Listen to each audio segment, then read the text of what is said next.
Hi hello నమస్తే అండి. ఈరోజు పన్నీర్ కర్రీ తయారీ విధానం అండి. ఇందుకోసం పన్నీర్ తీసుకుని దానిలోనే కొంచెం సాల్ట్ ఉప్పు వేసి కలిపేసుకుని ఒక కడాయి పెట్టేసుకుని ఆయిల్ వేసేసుకుని హీట్ అయిన తర్వాత దీనిలోనే పన్నీర్ ముక్కలు వేసి గోల్డెన్ బ్రౌన్ కలర్ వచ్చేలాగా వేయించుకుని పక్కకు తీసేసుకోవాలండి. విరగకుండా చిన్నగా తిప్పుకోండి. అంతేనండి. ఇది పక్కకు తీసేసిన తర్వాత ఇదే ఆయిల్లో షాజీరా, చెక్క, లవంగాలు వేసి కొంచెం అవి వేడెక్కిన తర్వాత ఉల్లిపాయ ముక్కలు, టమాటా ముక్కలు, వెల్లుల్లి రెబ్బలు, అల్లం ముక్కలు, జీడిపప్పు ఇవన్నీ వేసి ఆ నూనెలో బాగా మెత్తపడే వరకు మగ్గించుకోవాలండి. గోల్డెన్ కలర్ వచ్చేలాగా వేయించక్కర్లేదు.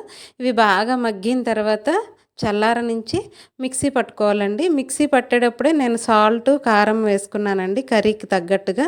ఈ మిక్సీ పట్టిన దాన్ని మళ్ళీ కడాయిలో కొంచెం బటరు, ఆయిల్ వేసి ఆ పేస్ట్నంతా వేసి ఆయిల్ అంతా పైకి తేలేలాగా బాగా వేయించుకొని కొంచెం వాటర్ యాడ్ చేసుకుని తర్వాత ఆయిల్ పైకి తేలిన తర్వాత పన్నీర్ ముక్కలు కూడా వేసేసుకుని డిష్ అవుట్ చేసుకోవడమేనండి. అంతేనండి టేస్టీ పన్నీర్ కర్రీ.